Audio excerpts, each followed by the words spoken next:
दोस्तों नमस्कार, ये है मार्गदर्शन फॉर सिविल सर्विसेज। मैं अनुराग चौधरी। दोस्तों आज की वीडियो में हम सॉल्व करेंगे उत्तर प्रदेश लोक सेवा आयोग द्वारा आयोजित एलटी ग्रेड परीक्षा के लिए सभी अभ्यर्थियों के लिए अनिवार्य सामान्य अध्ययन के अंतर्गत भूगोल का प्रैक्टिस सेट, जो एलटी ग्रेड परीक्षा के साथ साथ अन्य परीक्षाओं जैसे यूपीपीसीएस प्रारंभिक परीक्षा, आरओ यानी समीक्षा अधिकारी, सहायक समीक्षा अधिकारी, गवर्नमेंट इंटर कॉलेज प्रवक्ता, गवर्नमेंट डिग्री कॉलेज और नेट जेआरएफ के प्रथम प्रश्न पत्र के लिए बहुत ही उपयोगी है। तो आइए शुरू करते हैं आज का प्रैक्टिस सेट। दोस्तों सबसे पहले आइए जानते हैं कर्क रेखा निम्नलिखित में से किन राज्यों से होकर गुजरती है, आपको बताना है। देखिए बहुत ही महत्वपूर्ण प्रश्न है। इसमें आपसे पूछा गया है कि कर्क रेखा जो है वो निम्नलिखित में या जो विकल्प दिए गए हैं इनमें से किन राज्यों से होकर गुजरती है। ऑप्शन है आपके, देखिए गुजरात, छत्तीसगढ़, उत्तर प्रदेश और झारखंड। तो सही उत्तर है दोस्तों गुजरात, छत्तीसगढ़ और झारखंड। ये 1, 3, 1, 2 और 4, गुजरात, छत्तीसगढ़ और झारखंड यानी 1, 2 और 4 इन राज्यों से होकर गुजरती है।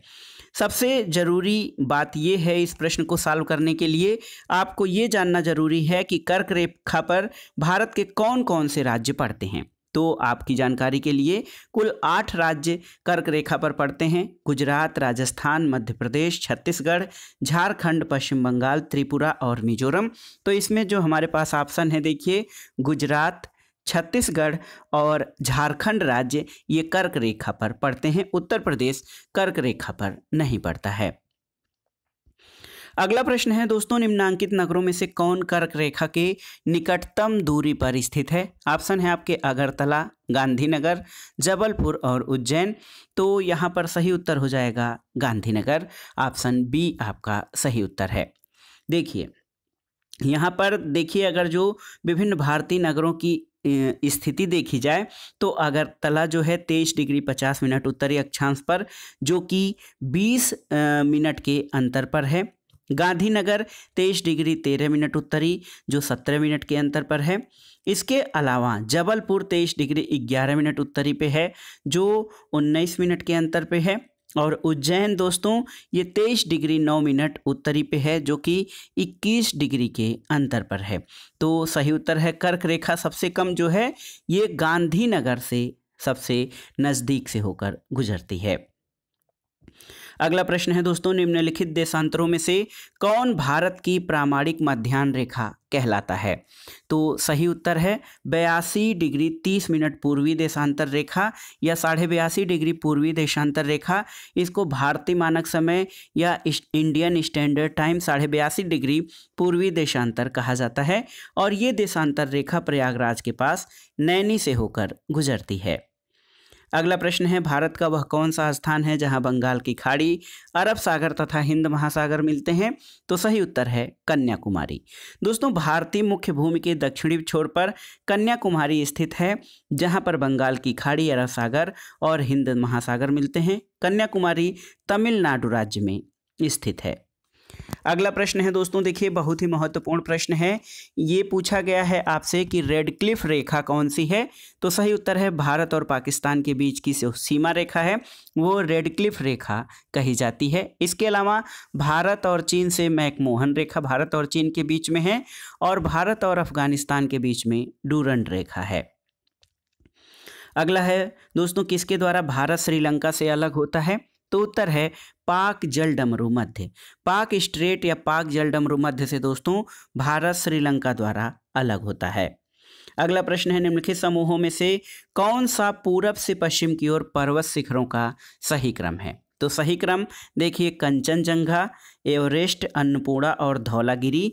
ये हिमालय पर्वत श्रृंखला जो है, हिमालय पर्वतमाला, इसमें पूरब से पश्चिम की ओर के पर्वतों का जो शिखर हैं उनका सही क्रम है कंचनजंगा, माउंट एवरेस्ट, अन्नपूर्णा और धौलागिरी। अगला प्रश्न है दोस्तों, जहां पूर्वी घाट और पश्चिमी घाट मिलते हैं वहां पर कौन सी पहाड़ियां अवस्थित हैं, आपको बताना है। ऑप्शन है अन्नामलाई, कार्डामम, नीलगिरी और शेवराय। तो सही उत्तर है नीलगिरी। देखिए दोस्तों, नीलगिरी पहाड़ी भारतीय प्रायद्वीप के पूर्वी घाट और पश्चिमी घाट के मिलन बिंदु पर स्थित है। नीलगिरी पहाड़ी को ब्लू माउंटेन भी कहा जाता है और इसकी सबसे ऊंची चोटी दोद्दा बेटा जो 2637 मीटर ऊंची है। अगला प्रश्न है, गुरु शिखर पर्वत चोटी किस राज्य में स्थित है? राजस्थान, गुजरात, मध्य प्रदेश या महाराष्ट्र? तो सही उत्तर है गुरु शिखर राजस्थान में। राजस्थान के सिरोही जिले में अरावली पर्वत की सर्वोच्च चोटी है और इसकी ऊंचाई समुद्र तल से 1722 मीटर है। अगला प्रश्न है दोस्तों, निम्नलिखित युग्मों में से कौन सा सही सुमेलित नहीं है, आपको बताना है। यहाँ पर देखिए, सिपकीला हिमाचल प्रदेश सही सुमेलित है, बॉमडीला अरुणाचल प्रदेश सही सुमेलित है, नाथूला मेघालय ये आपका सही सुमेलित नहीं है, जोजिला जम्मू कश्मीर सही सुमेलित है। तो दोस्तों, नाथूला दर्रा कहाँ पर स्थित है? सही उत्तर है दोस्तों, नाथूला दर्रा मेघालय में नहीं बल्कि सिक्किम में स्थित है। और अगर जो जोजिला की बात करें तो जोजिला दर्रा अब जो है जम्मू कश्मीर में नहीं बल्कि ये संघ शासित प्रदेश लद्दाख में स्थित है। लद्दाख में स्थित है जोजिला दर्रा। अगला प्रश्न है दोस्तों, निम्नलिखित में से कौन सा एक सही सुमेलित नहीं है? नाथूला दर्रा अरुणाचल प्रदेश सही सुमेलित नहीं है, लिपू लेक उत्तराखंड सही सुमेलित है, रोहतांग हिमाचल प्रदेश ये भी सही सुमेलित है, पाल घाट केरल सही सुमेलित है। तो नाथूला दर्रा दोस्तों ये अरुणाचल प्रदेश में नहीं बल्कि सिक्किम में स्थित है, इसलिए ऑप्शन ए आपका सही सुमेलित नहीं है। अगला प्रश्न है, देखिए सामान्य भारत के भूगोल से ये प्रश्न है, 10 डिग्री चैनल या 10 डिग्री चैनल किसको पृथक करता है? तो सही उत्तर है अंडमान को निकोबार द्वीप से पृथक करने वाला जो है 10 डिग्री चैनल है। और दोस्तों, और इसके अलावा ये जो 10 डिग्री चैनल है अंडमान द्वीप समूह यानी लघु अंडमान को निकोबार द्वीप समूह और यानी कार निकोबार द्वीप से अलग करता है। अगला प्रश्न है दोस्तों, कौन सी जनजाति दीपावली को शोक यानी दुख के त्यौहार के रूप में मनाती है? तो ये है थारू जनजाति। थारू जनजाति दीपावली को शोक पर्व के रूप में मनाती है। अगला प्रश्न है दोस्तों, निम्नलिखित भारतीय नदियों में से कौन एस्चुअरी बनाती है? देखिए, गोदावरी, कावेरी, ताप्ती या फिर महानदी? तो सही उत्तर है ताप्ती। दोस्तों, भारत की अरब सागर में गिरने वाली नदियां नर्मदा और ताप्ती ये एस्चुअरी का निर्माण करती हैं, जबकि गोदावरी, कावेरी, महानदी जो बंगाल की खाड़ी में गिरने वाली नदियां हैं ये डेल्टा का निर्माण करती हैं। अगला प्रश्न सुमेलन से संबंधित है, इसमें सुमेलित करना है आपको। कटक, दोस्तों कटक ओडिशा का एक शहर है जो महानदी के तट पर स्थित है। लुधियाना पंजाब में है जो सतलज नदी के तट पर स्थित है। इसके अलावा नासिक महाराष्ट्र में गोदावरी नदी के तट पर है और उज्जैन दोस्तों मध्य प्रदेश में क्षिप्रा नदी के तट पर स्थित है। तो सही उत्तर क्या हो जाएगा? ए का 3, बी का 4, सी का 1 और डी का 2। तो सही उत्तर ऑप्शन ए हो जाएगा। अगला प्रश्न है दोस्तों, सूची 1 का सूची 2 से सुमेलन करिए और दिए गए कूट के आधार पर सही उत्तर का चयन करिए। यहाँ पर देखिए, सूची 1 में झीलें और सूची 2 में उनसे संबंधित राज्यों को दिया गया है। अष्टमुडी झील कहाँ पर है? तो अष्टमुडी झील आपकी केरल में स्थित है। पुलिकट झील दोस्तों तमिलनाडु में स्थित है। रूपकुंड झील ये उत्तराखंड में स्थित है, इसको रहस्यमयी झील कहा जाता है। और सूरजकुंड हरियाणा में स्थित है। तो इस आधार पर सही उत्तर क्या हो जाएगा? सही उत्तर ऑप्शन बी हो जाएगा, 2, 3, 4 और 1। अगला प्रश्न है, भारत में सबसे कम वर्षा वाला स्थान कौन सा है? देखिए, लेह, बीकानेर, जैसलमेर या चेरापूंजी? तो सही उत्तर है लेह। दोस्तों, भारत में सबसे कम वर्षा वाला स्थान लेह है। लेह में 9.20 सेंटीमीटर देश भर में सबसे कम वर्षा होती है। बीकानेर जो राजस्थान में है 24.30 सेंटीमीटर वर्षा। जैसलमेर में 10 सेंटीमीटर वर्षा, राजस्थान राज्य में सबसे कम। और सर्वाधिक वर्षा दोस्तों चेरापूंजी में 1100 सेंटीमीटर होती है। इसके अलावा मासिन राम में 1148 सेंटीमीटर से पहले चेरापूंजी देश ही नहीं बल्कि दुनिया का सबसे अधिक वर्षा वाला स्थान था। तो कुल मिलाकर लेह जो है सबसे कम वर्षा वाला स्थान है। अगला प्रश्न है रेगुर किसका नाम है? रेगुर मिट्टी होती है, ये किसका नाम है? लाल मिट्टी, जलोढ़ मिट्टी, काली मिट्टी या लैटराइट मिट्टी? तो सही उत्तर है काली मिट्टी का नाम है रेगुर। दोस्तों काली मिट्टी को रेगुर, रेगड़, कपास मिट्टी या उष्णकटिबंधीय चेरनोजम आदि भी कहा जाता है। और भारत में इस मिट्टी का विस्तार मुख्य रूप से महाराष्ट्र, पश्चिम मध्य प्रदेश, गुजरात आदि राज्यों में है, जिस पर कपास और सोयाबीन की खेती की जाती है। अगला प्रश्न है सूची 1 का सूची 2 से सुमेलन कराना है। इसमें परियोजना और उनकी अवस्थिति दर्शाई गई है। देखिए भाखड़ा जल विद्युत परियोजना, भाखड़ा बहुउद्देशीय जो परियोजना है दोस्तों, ये सतलज नदी पर स्थित है, ए का चौथा हो जाएगा। हीराकुंड महानदी पर है। इडुक्की दोस्तों ये पेरियार नदी पर स्थित है। और नागार्जुन सागर कृष्णा नदी पर स्थित है। तो सही उत्तर क्या हो जाएगा? ऑप्शन बी, ए का 4, बी का 3, सी का 2 और डी का पहला। ऑप्शन बी आपका सही उत्तर हो जाएगा। अगला प्रश्न है सूची 1 का सूची 2 से सुमेलित करिए और दिए गए कूट के आधार पर सही उत्तर का चयन करिए। इसमें देखिए सूची 1 में बांध और दूसरे पर नदी के नाम दिए गए हैं। दुलहस्ती बांध दोस्तों, दुलहस्ती बांध ये चिनाब नदी पर स्थित है।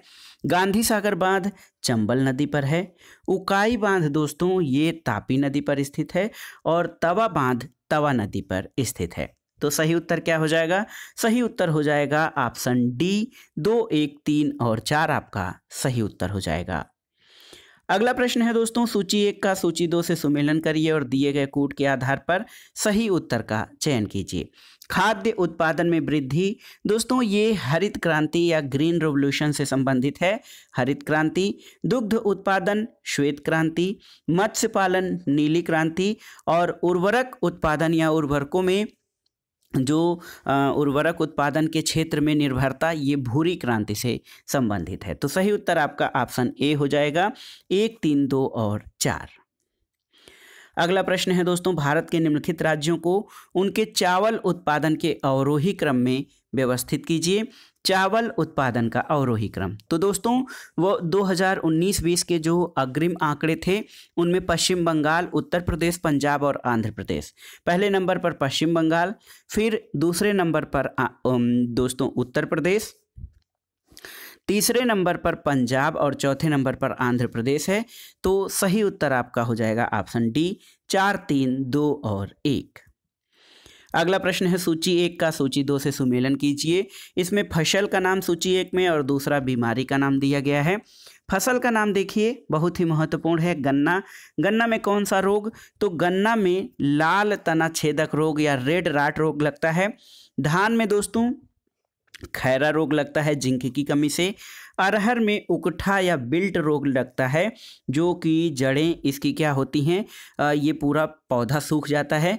और आलू में झुलसा यानी लेट ब्लाइट रोग लगता है। तो इस आधार पर सही उत्तर आपका हो जाएगा ऑप्शन बी, 2, 3, 4 और 1। अगला प्रश्न है दोस्तों भारत के निम्नलिखित राज्यों को उनके कोयला भंडार के आधार पर व्यवस्थित करना है आपको। देखिए जो भारत के राज्य हैं छत्तीसगढ़, झारखंड, मध्य प्रदेश और ओडिशा। तो सही उत्तर क्या हो जाएगा दोस्तों? संचित भंडार कोयले के आधार पर सबसे पहले झारखंड है जे, उसके बाद ओडिशा है ओ, फिर उसके बाद छत्तीसगढ़ सी आ जाता है, फिर पश्चिम बंगाल यानी वेस्ट बंगाल और उसके बाद मध्य प्रदेश का नंबर आता है। तो यहाँ पर देखिए झारखंड, उड़ीसा, छत्तीसगढ़, पश्चिम बंगाल और मध्य प्रदेश। सही उत्तर हो जाएगा 2, 4, 1, 3। यहाँ पर देखिए 2 पे झारखंड है, फिर उड़ीसा का नंबर है चौथे पर, फिर आपका जो है छत्तीसगढ़ 1 हो जाएगा और 3 पे मध्य प्रदेश। बीच में यहाँ वेस्ट बंगाल होगा लेकिन वो उसका नाम सूची में नहीं दिया गया है। अगला प्रश्न है दोस्तों तेल शोधक कारखाना और उनसे संबंधित राज्यों का मिलान करना है। देखिए नुमालीगढ़ ये असम में स्थित है। नुमालीगढ़ तेल शोधनशाला असम राज्य में स्थित है। तातीपाका दोस्तों आंध्र प्रदेश में स्थित है। कोयली, देखिए कोयली ये गुजरात राज्य में स्थित तेल शोधनशाला है और बरौनी बिहार में स्थित है। तो सही उत्तर क्या हो जाएगा? सही उत्तर आपका ऑप्शन डी हो जाएगा। 4, 3, 2 और 1 सही मिलान होगा। अगला प्रश्न है दोस्तों, सूची 1 का सूची 2 से जो है सुमेलन करना है और दिए गए कूट के आधार पर सही उत्तर का चयन करना है। इसमें लौह अयस्क क्षेत्र और उनसे संबंधित राज्यों को मिलान करना है। बादाम पहाड़ दोस्तों, बादाम पहाड़ ओडिशा राज्य में स्थित है। डल्ली राजरा की खानें जो है लौह अयस्क की छत्तीसगढ़ में है। कुंद्रेमुख कर्नाटक में है दोस्तों, और नोआमुंडी ये आपका झारखंड राज्य में स्थित है। तो देखिए 2, 3, 4 और 1, तो सही क्रम 2, 3, 4, 1 ऑप्शन सी हो जाएगा सही उत्तर। याद रखिएगा, बादाम पहाड़ ओडिशा में, डल्ली राजरा छत्तीसगढ़ में, कुंद्रेमुख कर्नाटक में और नोआमुंडी झारखंड में स्थित है। अगला प्रश्न है दोस्तों, सूची 1 का सूची 2 से सुमेलन करना है। देखिए आंवला, आंवला दोस्तों ये उर्वरक उत्पादन से संबंधित है। यहाँ पर देखिए आंवला उर्वरक। मोदीनगर, मोदीनगर ये रबर के उत्पादन से संबंधित है, रबर उद्योग। बाराबंकी में दोस्तों पाली फाइबर का उत्पादन किया जाता है और कानपुर में विस्फोटक। तो ये सही क्रम आपका हो जाएगा ऑप्शन कौन सा? ऑप्शन सी आपका सही उत्तर हो जाएगा, 2, 3, 1 और 4। अगला प्रश्न है दोस्तों, यहाँ पर देखिए सूची 1 का सूची 2 से सुमेलन करना है और इसमें सूची 1 में कुछ संस्थान हैं और सूची 2 में उनसे संबंधित स्थलों के नाम दिए गए हैं। राष्ट्रीय पर्यावरण अभियांत्रिकी अनुसंधान संस्थान, जिसको नीरी कहा जाता है, ये नागपुर में स्थित है। केंद्रीय खाद्य प्रौद्योगिकी अनुसंधान संस्थान दोस्तों ये आपका मैसूर में स्थित है। केंद्रीय आलू अनुसंधान संस्थान ये शिमला में स्थित है और केंद्रीय तंबाकू अनुसंधान संस्थान राजामुंद्री में स्थित है। तो सही उत्तर कौन सा हो जाएगा? सही उत्तर ऑप्शन बी हो जाएगा, 2, 4, 3 और 1। देखिए राष्ट्रीय पर्यावरण अभियांत्रिकी अनुसंधान संस्थान नागपुर, केंद्रीय खाद्य प्रौद्योगिकी अनुसंधान संस्थान मैसूर में स्थित है। इसके अलावा दोस्तों केंद्रीय आलू अनुसंधान संस्थान शिमला में और केंद्रीय तंबाकू अनुसंधान संस्थान राजामुंद्री में स्थित है। अगला प्रश्न है, महाविस्फोट सिद्धांत किससे संबंधित है? आपको बताना है। महाद्वीपीय विस्थापन से, ब्रह्मांड की उत्पत्ति से, हिमालय की उत्पत्ति से या ज्वालामुखियों के विस्फोट से? तो सही उत्तर है महाविस्फोट सिद्धांत ब्रह्मांड की उत्पत्ति से संबंधित है और इसका ये मानना है, इस सिद्धांत में ये माना जाता है कि ब्रह्मांड की उत्पत्ति जो है महाविस्फोट से हुई है। एक पिंड ऐसा उच्च घनत्व और उच्च द्रव्यमान के पिंड द्वारा हुई है और इस सिद्धांत का प्रतिपादन जॉर्ज लेमेंटेयर के द्वारा किया गया था। अगला प्रश्न है, निम्नलिखित में से कौन सा ग्रह सौर मंडल का नहीं है? देखिए बुध, फ्लोरिडा, शुक्र और शनि। तो सही उत्तर है फ्लोरिडा। दोस्तों फ्लोरिडा अमेरिका में स्थित अंतरिक्ष यान जो है प्रक्षेपण स्थल है। सूर्य और पृथ्वी के मध्य जो ग्रह हैं वो कौन से हैं? दोस्तों एक क्रम है सूर्य से जो है ग्रहों का, बुध, शुक्र, पृथ्वी, मंगल, बृहस्पति, शनि, अरुण और वरुण। तो यहाँ पर देखिए दोस्तों ये 8 ग्रह हमारे हैं। बुध के सूर्य जो है ये हमारा सन है, उसके बाद बुध आता है, बुध और शुक्र, फिर हमारी पृथ्वी आती है। तो बुध और शुक्र ग्रह सूर्य और पृथ्वी के बीच स्थित हैं। ऑप्शन सी आपका सही उत्तर हो जाएगा। अगला प्रश्न है दोस्तों, सूर्य ग्रहण कब होता है? आपको बताना है। ऑप्शन है आपके चतुर्थांश चंद्रमा के दिन, प्रतिपदा यानी न्यू मून के दिन, किसी दिन या पूर्णिमा को। तो सही उत्तर है सूर्य ग्रहण प्रतिपदा यानी हमेशा दोस्तों सूर्य ग्रहण केवल न्यू मून यानी अमावस्या के दिन होती है। तो सही उत्तर ऑप्शन बी हो जाएगा, प्रतिपदा या न्यू मून के दिन सूर्य ग्रहण होता है और चंद्र ग्रहण हमेशा जो है पूर्णिमा के दिन ही होता है। अगला प्रश्न है, पृथ्वी सूर्य से निकटतम दूरी पर कब होती है? आपके लिए ऑप्शन है दोस्तों 3 जनवरी को, 4 जुलाई को, 22 मार्च को या फिर 21 सितंबर को। तो सही उत्तर है पृथ्वी सूर्य से निकटतम दूरी पर 3 जनवरी को होती है और ये स्थिति पेरीहिलियन या उपसौर कही जाती है। इसके अलावा डेट याद रखिएगा, 4 जुलाई को पृथ्वी सूर्य से सर्वाधिक दूरी पर होती है। इस स्थिति को अपहिलियन या अपसौर कहा जाता है। तो 3 जनवरी निकटतम दूरी पर, जिसको पेरीहिलियन या उपसौर कहते हैं, और पृथ्वी सूर्य से अधिकतम दूरी पर 4 जुलाई को होती है, जिसको जो है दोस्तों बहुत ही महत्वपूर्ण है, 4 जुलाई को पृथ्वी सूर्य से सर्वाधिक दूरी पर होती है, जिसको अपसौर की संज्ञा दी जाती है। अगला प्रश्न है, निम्नलिखित में से किस एक को भोर का तारा कहा जाता है? तो आप जानते हैं शुक्र ग्रह यानी वीनस, वीनस को दोस्तों भोर और संध्या दोनों का तारा कहा जाता है। शुक्र सूर्य से दूसरा ग्रह, और बुध, शुक्र, पृथ्वी, मंगल, बृहस्पति, शनि, अरुण, वरुणियन। तो दोस्तों बुध के बाद शुक्र जो है दूसरे नंबर पर सूर्य से दूरी के अनुसार ग्रह है, और चंद्रमा के बाद ये रात में आकाश में सबसे चमकीला प्राकृतिक ग्रह है, और समान आकार और द्रव्यमान के कारण इसे पृथ्वी की जुड़वा बहन भी कहा जाता है। अगला प्रश्न है, जब दिन और रात की अवधि बराबर होती है तो सूर्य की किरणें सीधे पड़ती हैं कहाँ पर? ऑप्शन है उत्तरी ध्रुव पर, भूमध्य रेखा पर, दक्षिणी ध्रुव पर या कर्क रेखा पर। तो सही उत्तर है भूमध्य रेखा पर। दोस्तों सूर्य वर्ष में 2 बार 21 मार्च और 23 सितंबर को विषुवत रेखा या भूमध्य रेखा पर लंबवत चमकता है, और वर्ष की इन 2 तिथियों को पृथ्वी के दोनों गोलार्धों में दिन और रात की अवधि बराबर होती है। अगला प्रश्न है दोस्तों, सौर मंडल का सबसे बड़ा ग्रह कौन सा है? तो आप जानते हैं बृहस्पति या जुपिटर जो है ये सौर मंडल का सबसे बड़ा ग्रह है। 1,42,948 किलोमीटर इसका व्यास है। अगला प्रश्न है, अब देखिए किस ग्रह के चारों ओर वलय हैं? शनि, मंगल, बुध या पृथ्वी? इसमें आपको बताना है किस ग्रह के चारों ओर वलय हैं। तो सही उत्तर है शनि। शनि या सैटर्न ग्रह के चारों ओर वलयों की पुष्टि हुई है, और ए, बी, डी और ई वलय पृथ्वी से भी दिखाई देते हैं। शनि के अतिरिक्त बृहस्पति और वरुण में भी वलय के संकेत पाए गए हैं। अगला प्रश्न है दोस्तों, चंद्र ग्रहण कब होता है आपको बताना है। तो सही उत्तर है जब पृथ्वी सूर्य और चंद्रमा के बीच आ जाती है। देखिए बहुत ही जो है ये भौगोलिक स्थिति बहुत ही महत्वपूर्ण है। जब सूर्य और चंद्रमा के बीच पृथ्वी आ जाती है तो सूर्य का प्रकाश चंद्रमा पर नहीं पड़ता है। आप जानते हैं कि ग्रहों और उपग्रहों का अपना कोई प्रकाश नहीं है, ये केवल सूर्य के प्रकाश न पड़ने के कारण ही चंद्र ग्रहण नहीं होता है चंद्रमा पर। जब सूर्य का प्रकाश नहीं पड़ता है तो इसी कारण चंद्र ग्रहण होता है। दोस्तों चंद्र ग्रहण का प्रकार और उसकी लंबाई चंद्रमा की सापेक्षिक स्थिति और उसके कक्षीय चाल पर निर्भर करती है। तो याद रखिएगा चंद्र ग्रहण तब होता है जब पृथ्वी सूर्य और चंद्रमा के बीच आ जाती है, तो पृथ्वी की छाया के कारण चंद्रमा जो है ढक जाता है या चंद्रमा प्रकाशित नहीं होता है। ऐसी स्थिति को चंद्र ग्रहण कहते हैं। अगला प्रश्न है दोस्तों, मंगल और बृहस्पति की कक्षाओं के बीच सूर्य के चारों ओर परिक्रमा करने वाले शैल के छोटे टुकड़े को समूह को क्या कहा जाता है? तो उत्तर है क्षुद्र ग्रह। दोस्तों मंगल और बृहस्पति की कक्षाओं के बीच सूर्य के चारों ओर क्षुद्र ग्रहों का एक बेल्ट है, और जो इसकी परिक्रमा करते हैं। अधिकांश क्षुद्र ग्रह छोटे हैं, लेकिन कुछ का व्यास 1000 किलोमीटर तक बड़ा है। दोस्तों सौर मंडल में अवस्थितियों के अनुसार क्षुद्र ग्रह यानी एस्टेरॉइड्स जो हैं ये मंगल और बृहस्पति के बीच जो है चक्कर लगाने वाले क्षुद्र ग्रह होते हैं।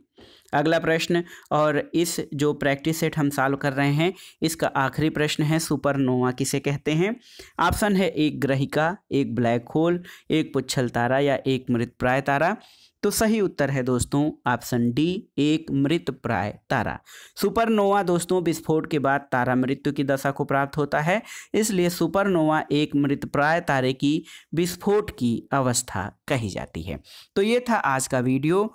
यूपीपीएससी एलटी ग्रेड सहायक अध्यापक परीक्षा के लिए सभी अभ्यर्थियों के लिए अनिवार्य खंड सामान्य अध्ययन के अंतर्गत हमने भारत के भूगोल से संबंधित महत्वपूर्ण प्रश्नों को सॉल्व किया, जो आपके अन्य परीक्षाओं जैसे यूपीपीसीएस प्रारंभिक परीक्षा, आरओ, गवर्नमेंट इंटर कॉलेज प्रवक्ता, गवर्नमेंट डिग्री कॉलेज और नेट जेआरएफ परीक्षा के प्रथम प्रश्न पत्र के लिए बहुत ही उपयोगी है। और ये प्रश्न सामान्य अध्ययन के अंतर्गत भारत के भूगोल खंड के लिए बहुत ही उपयोगी और महत्वपूर्ण है। आप इनको तैयार कर लीजिएगा। वीडियो आपको कैसा लगा हमें कमेंट बॉक्स में ज़रूर बताइएगा।